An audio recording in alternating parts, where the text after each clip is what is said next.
Magsisi ang bawat isa sa inyong mga kasalanan at magpabautismo sa pangalan ni Hesukristo at mapapatawad ang iyong mga kasalanan. Matatanggap ninyo ang regalo ng Diyos na walang iba kundi ang banal na Espiritu. Grace empowers service. Hindi dependent sa atin, hindi dependent sa iyo, hindi dependent sa akin, hindi dependent sa tao. Isipin mo na lang kung dependent sa iyo ang grasya ng Panginoon, gaano ka-effective sa paglilingkod. Sabi ni Martin Lloyd-Jones, "No man becomes a Christian except by the grace of God. We don't make ourselves Christian." Kaya dito, even when in the ministry, ako man o maging sila, pinaniniwalaan nyo to, you came into faith to Jesus because of the grace of God, not because of me, not because of them, not because of Peter, not because of Apollos, not because of Paul. Kaya nating magdilig, okay? Kaya nating magtanim, but the one who gives harvest, it's only God. Yan ang sinasabi nito. Maging sila man o ako,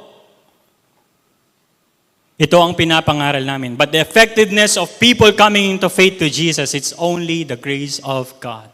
Not I, not you, but the grace of God. Sabi ni Pedro, magsisi ang bawat isa sa inyong mga kasalanan at magpabautismo sa pangalan ni Hesukristo at mapapatawad ang iyong mga kasalanan. Matatanggap ninyo ang regalo ng Diyos na walang iba kundi ang banal na Espiritu. Acts 16:30, ang sabi doon, ano ba ang dapat kong gawin para maligtas?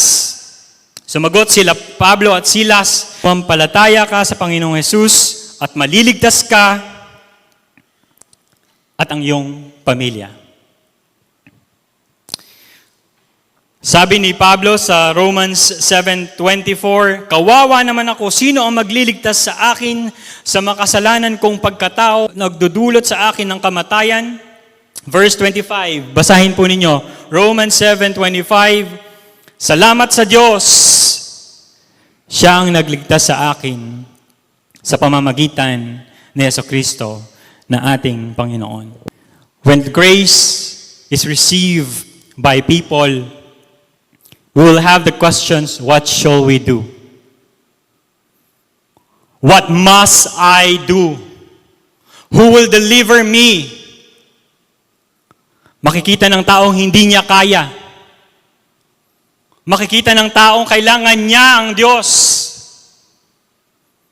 Hindi kaya ng kanyang gawa.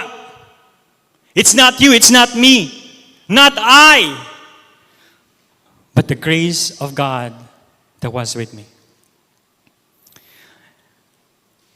At yan po sana ang ating maging nature ng buhay natin. If God says, I am who I am, ang tao hindi niya kayang masabing, I am who I am.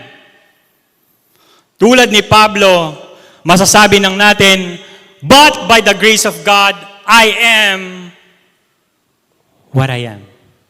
Ako ay ako dahil sa biyaya ng Diyos. Ikaw ay naging Kristiyano dahil sa biyaya ng Diyos. Ikaw ay nakakapaglingkod sa biyaya ng Diyos.